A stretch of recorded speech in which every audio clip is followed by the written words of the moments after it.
Hello, good evening, everyone. Um, Tuesday, February 15th, 5:33 p.m. on the West Coast. Um, Up in the mountains here of Southern California, and 360-degree change in weather. We are getting palmeted with hail, snow, and it is currently 30 degrees. And the snow is supposed to be letting up in the next few hours. People who know me where I live, they know how I feel about snow. So tomorrow's going to be a sunny day, slightly warmer. I hope it'll melt. I, I'm done with shoveling. I'm truly done with that kind of work up here. So I'm crossing my fingers. But let me say hello to everyone. And I hope you're having a great day. I hope you had a wonderful Valentine's Day. Hello, Lady Capera Ankh. How are you?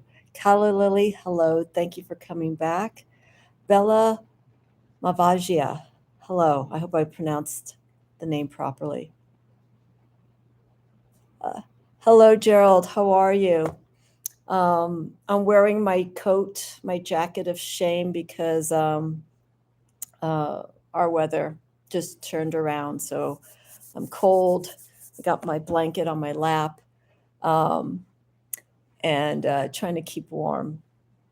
Yeah, 20 degrees, a drop right across, I think, all of California, because we had some heat the last few days. And now, yeah, we were like in the upper 50s yesterday, and now we're 30 today. So it's quite a jump. But that's the weather forecast up here in the mountains. Nothing in comparison to where I know Gerald is right now. And sweetheart, I hope you're keeping warm. And you have all that fuel all set up for you in the house to keep you warm for a few days longer. Uh, Evangelina, hello, welcome. Thank you for coming back. Um, yeah, Calla Lily. The wind started coming in last night very subtly, and then by mid-afternoon it was just kicking. So I have a nice pile of snow outside my door, um, but it's going to be fluffy, so I could, you know, easily, shovel it away. But um, let's talk about this full moon, which I hope many of you are able to see. I got a good glimpse of it last night before the storm came in earlier today. So we have the full moon in Leo. Leo is the opposing sign of Aquarius. Okay, and we're in the last few days of Aquarius, and then we're going to kick in on February 19th, and you're going to hear some thunder and lightning in the background. Um, it was very close about a half hour ago, but it seems like this particular storm is starting to move because now it's getting more distant. So if you see any flashing, that's what it is. I may do this a little bit, but it sounds like it's moving. So a perfect backdrop for doing readings uh, and discussions about the tarot. So we have on Friday, I'm sorry, February 18th, we move into Pisces. And so our last few days of Aquarius is a wonderful time to really embrace this energy that Aquarius has given to a lot of us. And for those who are Aquarius, you'll know exactly what I'm talking about. And so with this opposing sign of Leo, um, Leo's fire, Aquarius is air.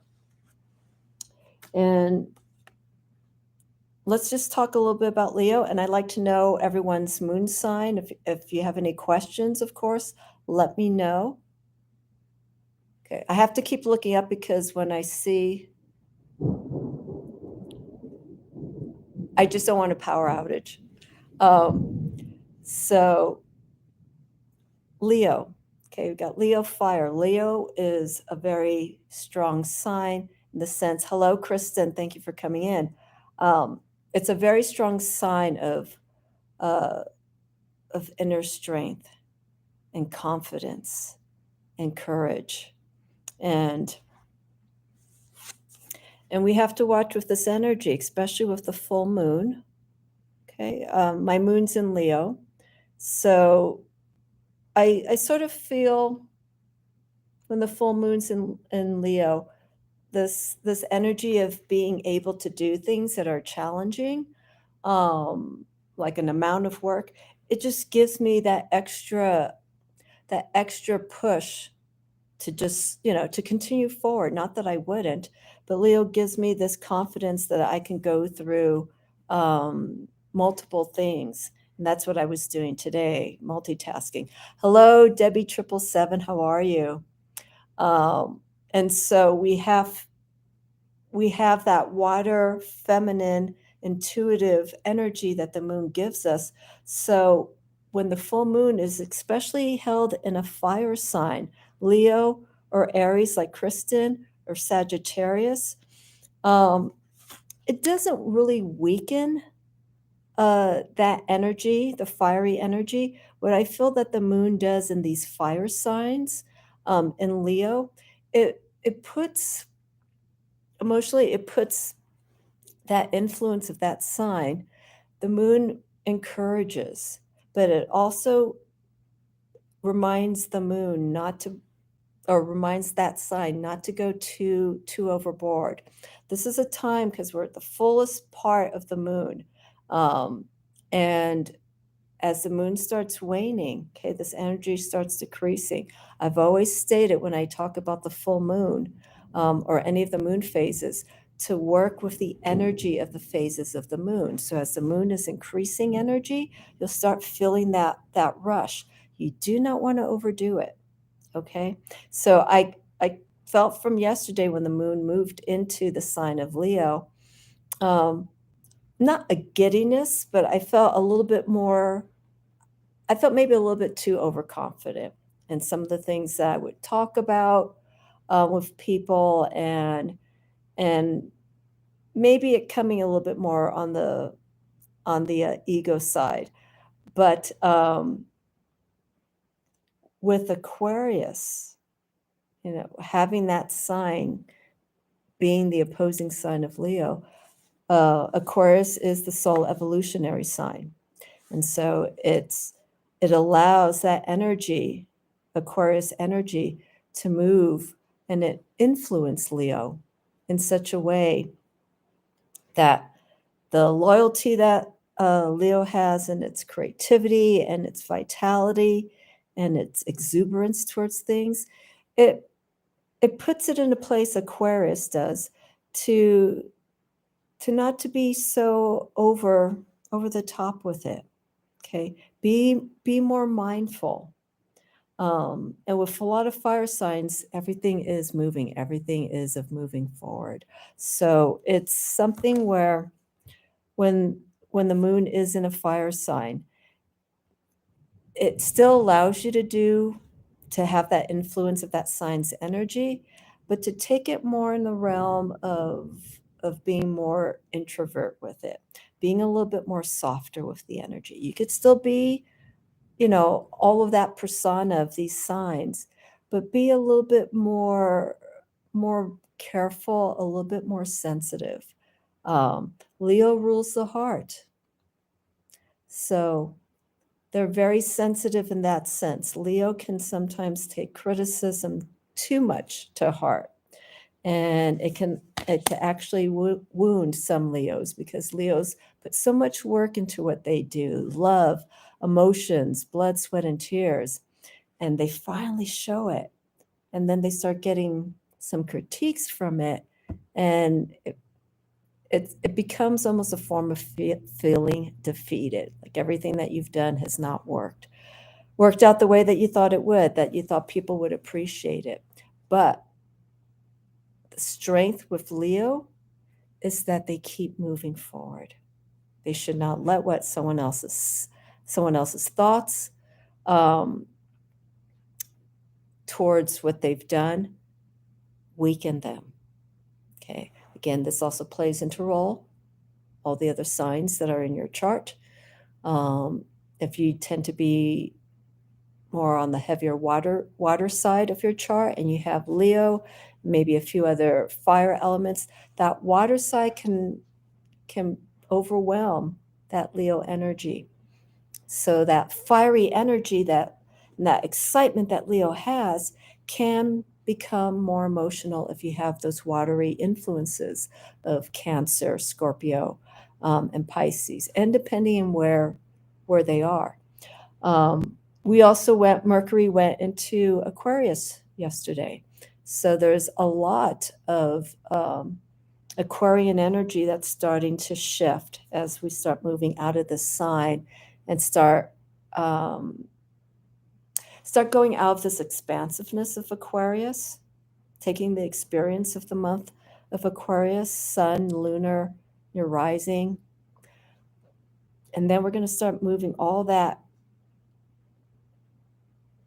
these ideas that we had. We're going to start taking it inward when we move into the sign of Pisces. This will be slowly because there's 3 decans for each astrological sign. So it's pretty powerful to work. Sorry, someone just texted me. It's pretty powerful to work with the balance of these energies. So if anyone who's watching this, if you are a Leo, if you're an Aquarius, like Moon in Leo, your sun's Aquarius, let me know how this month has been for you. Okay. And then when we get into the month of Leo, okay, the new moon will be in the sign of Leo, but the full moon will be in Aquarius. The full moon is always in the opposing sign of that current astrological sign of that month. Okay, so Aquarius, sun in Aquarius. So the new moon's always in the new moon's always in the sign of that current month. And so like next month, new moon will be in Pisces.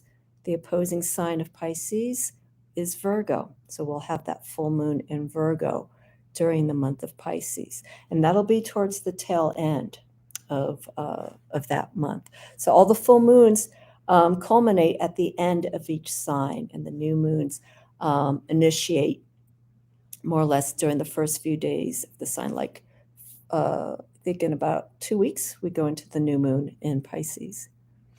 Hello, Louise. Oh, why you apologize for being a Taurus? Nothing wrong with that. Sun Aquarius, I believe you said that to me, Calla Lily. Sun in Aquarius, moon in Leo. I'm used to working that opposition into some kind of balance. And Calla Lily, you hit it right there on the nail. When you have your sun sign and you have that opposing sign, you have that energy of that opposing influence. Work with those balances. Astrology is wide. There's just so much to learn, but I like to keep it in layman's terms, especially when it comes to the tarot. So I'd like people to understand, not to, feel challenged by your opposing signs, because that's something to learn from. My north and south nodes right now are in where they are. They're my birth nodes, north and south, Taurus and Scorpio. This is going to be a really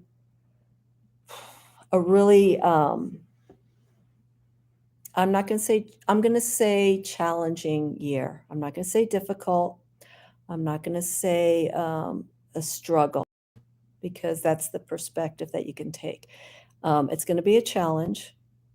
And I've been reading a little bit about what's, the north node, Taurus, and the south node of Scorpio. It's going to be pretty intense. And so I'm going to work through it. There's no choice in it. I'm going to work through it. No, Louise, no. It's this, when I do my Mystic Moon Mondays, even though it's a Tuesday and I haven't done an episode like this in a while, I focus on the current sign and the phase that the moon is in. So we're full moon in Leo. Full moon in Leo will take place, I believe, in the morning. Tomorrow at 8:56 on the West Coast, 11:56 on the East Coast. So that will be the full moon, but it's at its last degree. It's going to be 28 degrees, full moon in Leo. That's the apex at 8:56. Then we move into Virgo. Okay, it's not officially the full moon in Virgo because that takes place in March, the later part of March, but as the energy of these signs, the full moon in Leo, as that energy of the full moon is waning, and as the energy of Aquarius, the sun, starts waning and making space for Pisces, we can still utilize that energy, okay, and use it to our best, to the best way that we can possibly. Put it towards our actions, put it towards our perspectives. Let's see here. I used to seesaw with my energy in that opposition. Yeah, I think once you get an understanding of yourself, I'll answer that question, Louise. Once you get an understanding astrologically of the signs and how they work. Okay, I'm not an astrologer, as you can tell by the way I talk. I share my experiences based on personal experience and what I've read. But what's really fascinating is this whole journey that, that we can experience as we get older. Okay. Person that we were 20, 30 years ago is completely different. Okay. We see things differently. And when you look at your chart, you'll start seeing these shifts. And I've noticed when I've had my chart assessed, the one thing that kept coming up is that things were going to happen to me much later in life. And I could sort of see that because of the way that I do things. I'm cautious. I take my time when it comes to making a choice towards something. I have to be mindful of this because it's going to affect, my future outcome. So it makes a difference. Okay, so what is a node? The best way to do this, I'm gonna read from the Heavenly Bodies astrology, and these are the cards that I've been showing. It's a beautiful deck. It's a soft palette deck, which I really like because it blends in well when I do readings with the tarot. Here we go for Aquarius. So it's not bold colors, it's not bold keywords. It's a very soft deck. And the person who actually created this deck, Lily Ashwell, is an Aries. So the palette that's in this deck is very soft, but I believe she shows her chart, and I think her chart has a lot of water. I think her rising or her moon's in Pisces.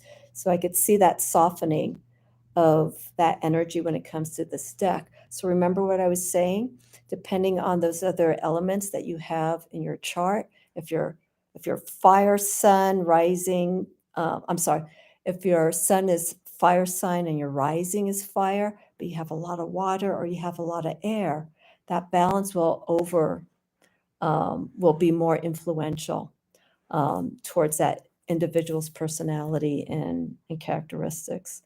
So the North Node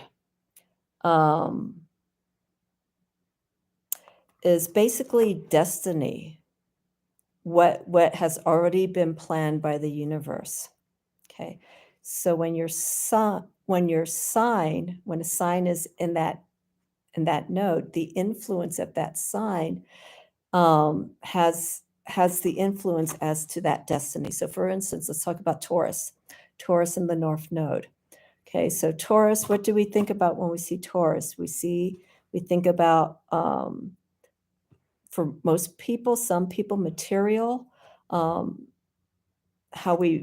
investments, our material, things that mean a lot to us, what we invest in, also our own well-being, how we take care of ourselves. Venus is ruled by Taurus. Okay, so we have that influence. It can be monetarily influenced, but depending on where it is, my North Node in Taurus was retrograde. So retrogrades, retrogrades are things to learn from. Okay, and so retrogrades just sort of mean that we have to work a little bit harder towards things. Things may not come as easily to us. So for some people who may have a run of bad luck at a certain point of their life, could change later on. And so it's very different in that sense. So the North Node, just in layman's terms, is destiny, is what is planned.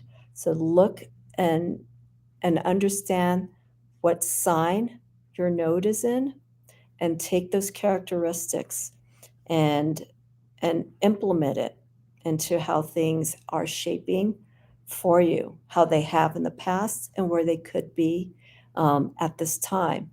Hello, Kaz, how are you? I'll read here just a little bit more. Consider destiny as more of a preordained spiritual journey. I think that's wonderful. Instead of a singular defined fate. Okay. So look at the nodes more from a spiritual perspective, not from the actuality of things happening. Okay, it's not like you're going to have a tower towards the end of your few decades of your life. Okay. See the hard fact happenings of your life as secondary, and the symbolic messages behind them as primary. Okay. I had talked about a few months ago about signs and omens, to watch for things, watch for patterns as things happen. Okay. And very quickly, the South Node. Now, it's a form of, the nodes are all about destiny and fate, but what's opposing with the South Node is what's being released. Okay, so the North Node is what is set to happen to us, and then the South Node is the opposing. What are we releasing? And so when I found out that that's where the nodes are for my chart and for others, everything now makes sense. Okay, I'm seeing a lot of releases that I'm having to do,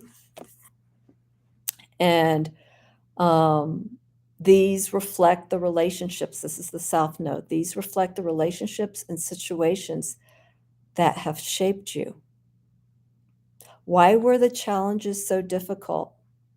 What did they ask of you? When you think about the South Node is stuff to question yourself. Okay? What's haunting you? Okay?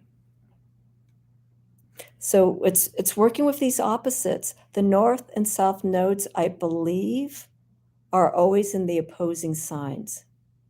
So, or Taurus, Scorpio. I'm guessing, I could be wrong on this. The next series or the next movement for the North and South nodes, I'm guessing, would be Gemini and Sagittarius. So look at the north. I feel like the north and south nodes are almost like 12th house energies, things that we have to work inside, and come to terms with, which we're going to do in the month of Pisces. But the north and south nodes, I want to show you the cards from this deck, and I'll get back to talking to Moon about the moon energy. So you could see, let's see here.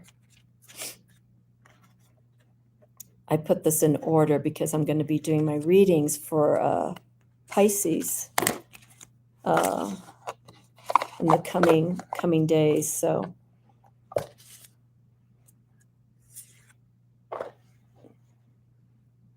okay.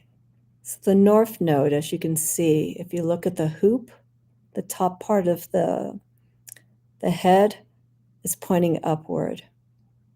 And so as you could see here, destined to have.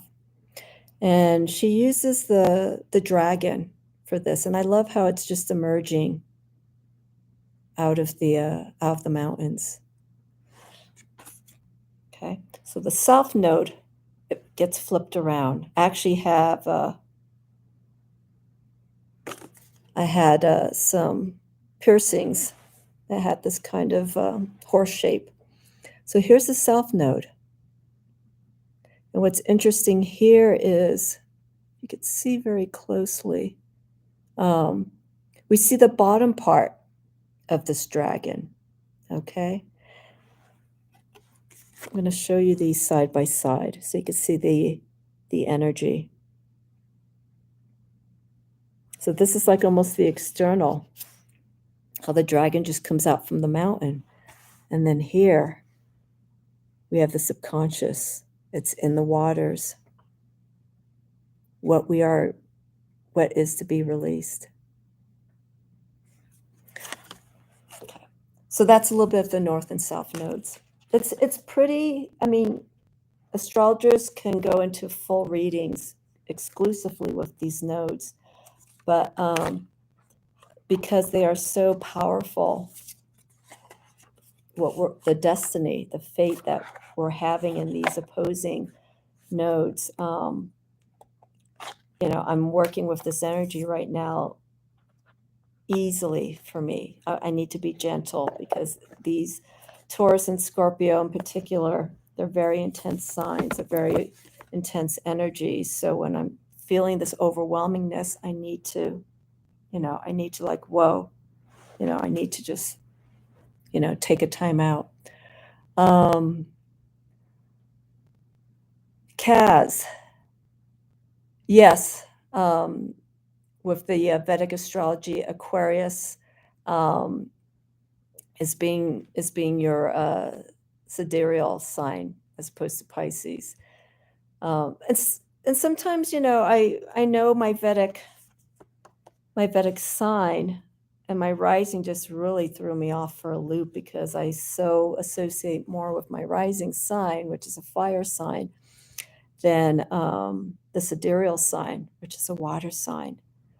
So it's open to what you connect with, but the Vedic astrology, the sidereal astrology goes quite deep, and it's very complex to follow that kind of information. So I've vacillated a little bit with the Vedic exploration, but I'm feeling right now I need to just stay honed in to one direction of my practice, which I'm trying to get to, but I'm discovering so many things with my own self that I need to address through readings that I can't put too much on my plate.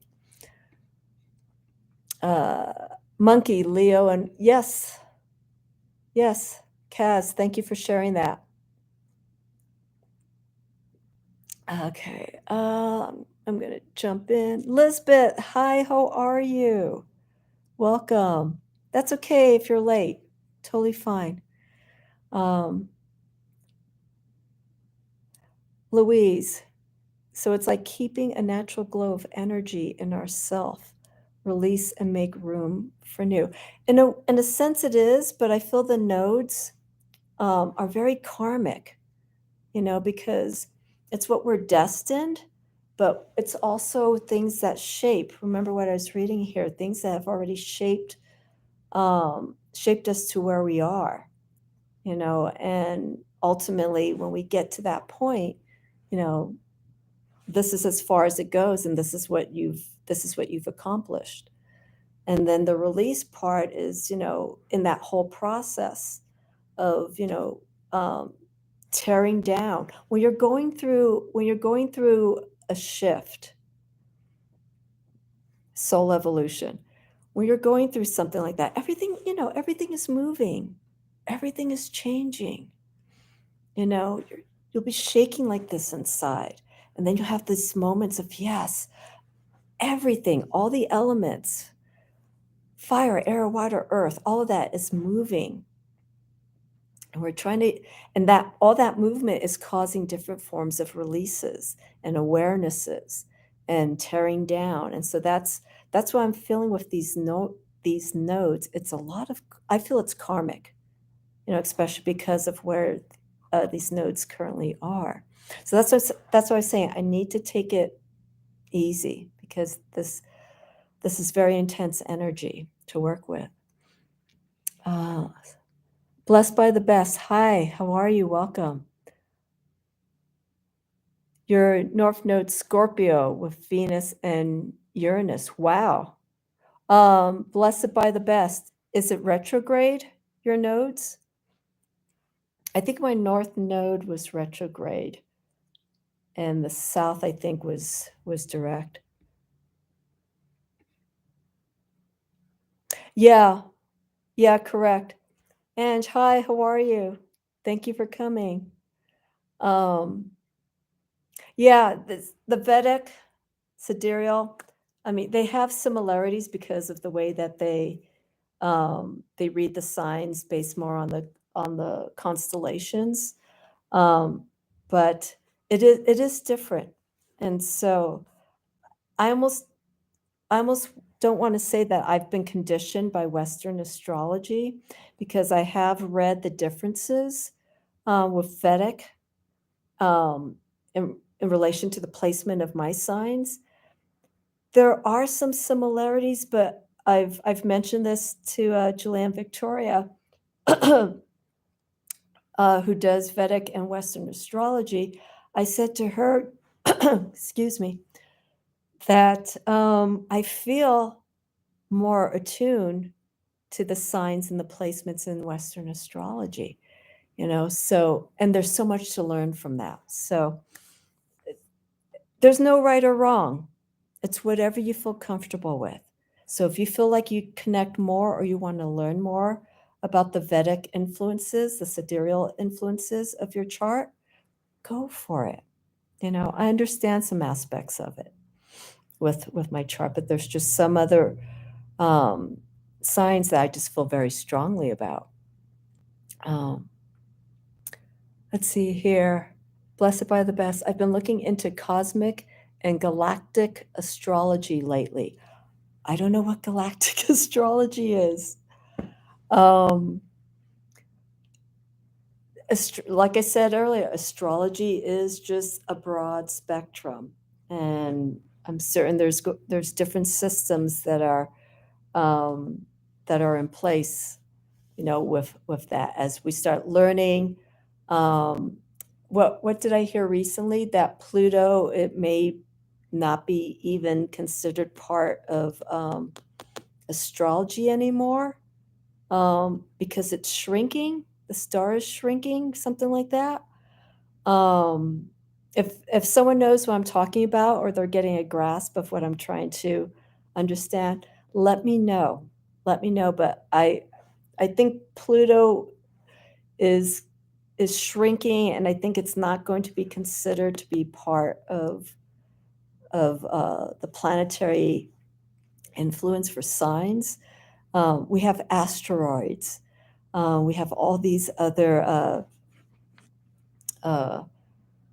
planets and stars that are being discovered. So like I said, that's ever changing, and I think the stability of tarot works with me because I know pretty much what decks to work with.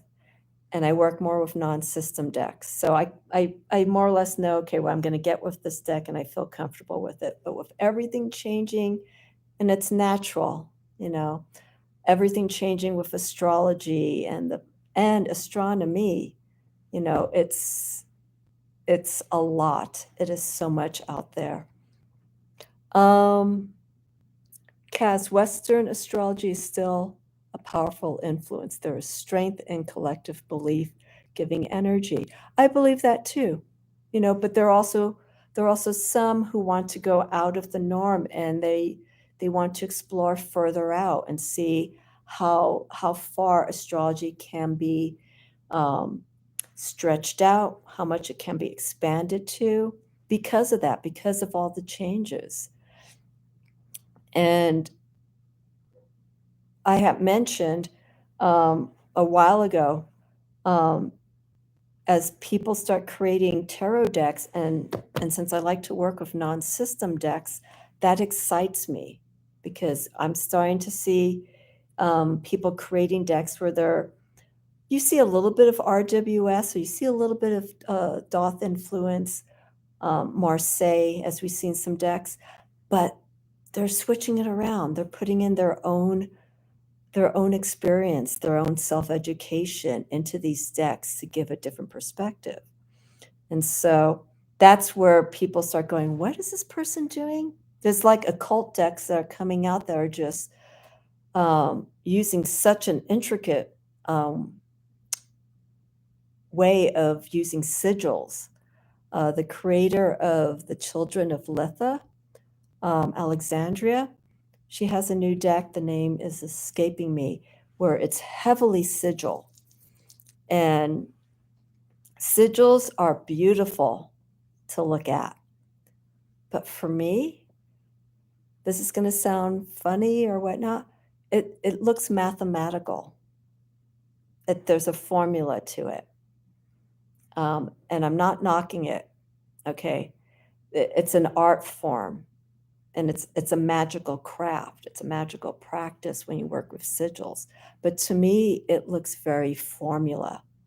And because of the way I read intuitively, you can't really put a formula to intuitiveness. You got the general gist of the meanings of the major and minor arcana and court cards. But when they fall into the hands of a creator who's creating something different, they put in their different perspective into it, and it twists things. And that's why some people are like, I can't understand this deck. What is it all about? It looks like it's like this, but it has this, and I don't know what this is. That's a non-system deck because it's pulling a little bit of everything, or it's pulling maybe an influence of one thing, but turning it around.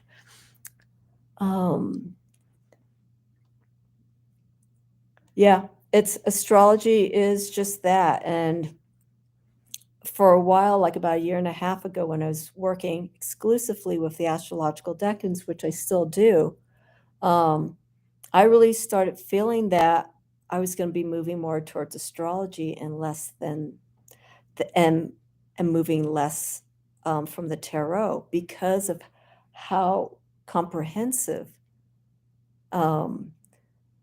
astrology is, and so I felt like I have to make a choice. I'm either going to do astrology 150% and stop doing tarot, or do the tarot, which I'm doing, and just bring in astrology. I don't do any aspects or transits.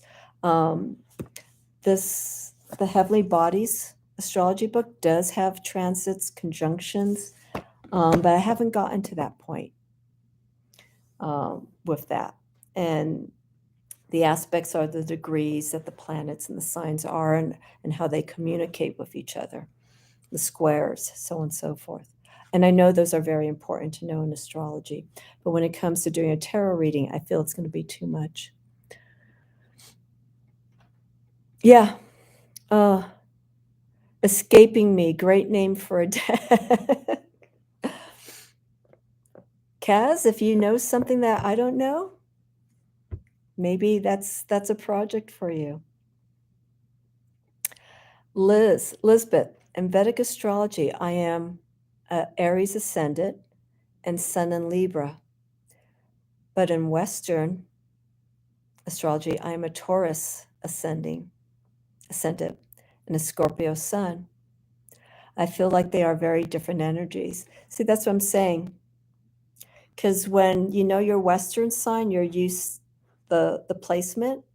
You're used to those elements. You know, sometimes you can call people out like, "Oh, that person's really fiery," or "That person's really airy." And what I mean by airy is like they like to communicate. They have a way of talking, and they're engaged in that sense.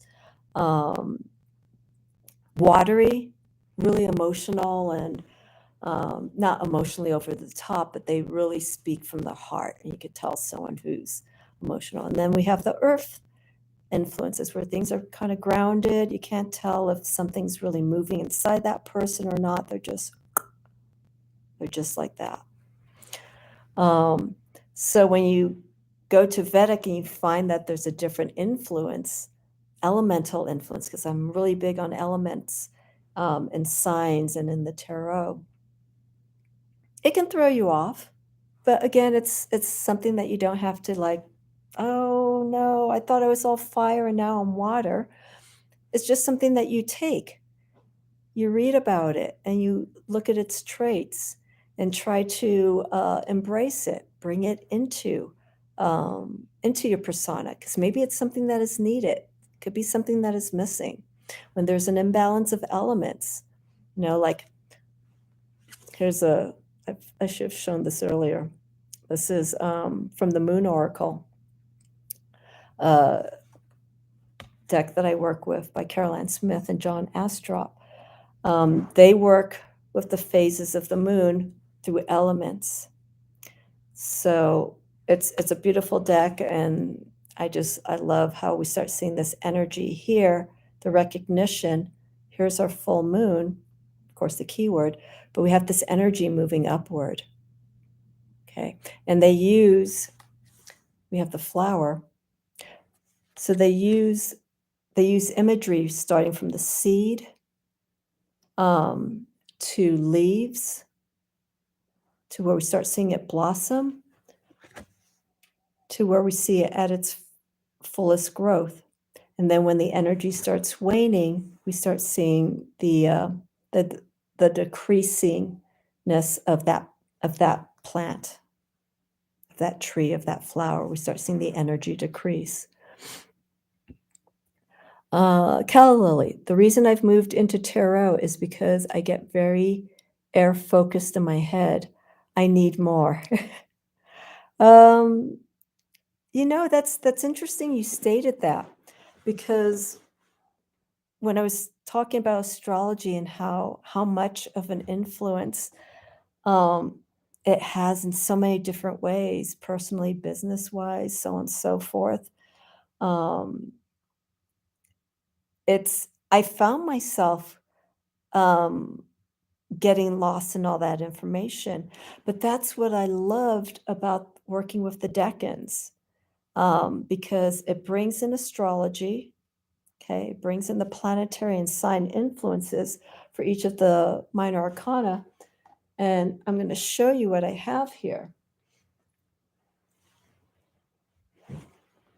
Okay, I have to move this because it's a stand, and it's very delicately holding a whole bunch of cards, and I'll show you why. Oh, it stopped snowing. Wonderful.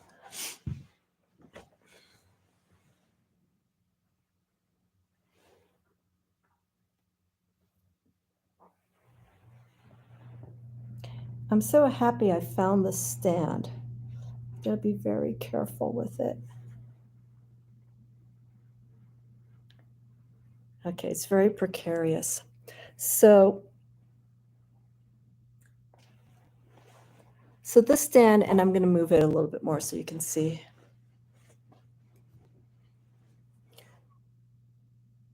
So every 8 to 10 days, there's a change in the decans. Okay, so we're in our third decan in Aquarius. Can't really see. Okay. Yeah, the lip for this is very short. So anyhow, what I was going to show you is this is the energy that I work with each week. Okay, so we have the star card.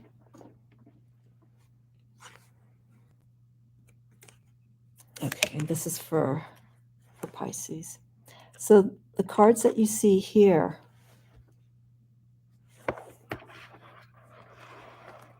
there we go. Okay, these are from various decks. And visually, I pulled the decan cards from different decks based on their energy. Okay, so this is from the Tarot of the Holy Light. And this is our last decan. Okay, so I have this set up so that I use it as a reflection. You know, people do daily card pulls or they do a reading for the week. I do an astrological decan reading, in a sense, for me. These are cards that are all influenced by the third decan of Aquarius. And so that third decan of Aquarius is the seven of swords. And then when we go into Pisces, we have 8, 9, 10 of cups. Okay. So I move each decan every 8 to 10 days. And I change this up and I look at the influence. We have the star here. It's from the Pig in Other Worlds. Okay. And so I look at its energy and understand its influence for me. And I incorporate it in anything that I need to do within my practice. When I leave outside the door, any interaction that I have. And you're getting a sneak peek. That's for Pisces.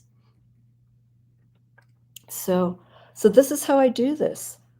You know, here's the Barbara Walker Tarot, the Gill Tarot, all representing the different forms, the different energies. So that's how I work with the astrology and the tarot. The decans more or less became known through the Doth system. And that's how I got introduced to it, but I don't have the Doth deck no longer because I found other decks that seem to work better for me. Okay. I have to be very careful with this. Anyhow, I just want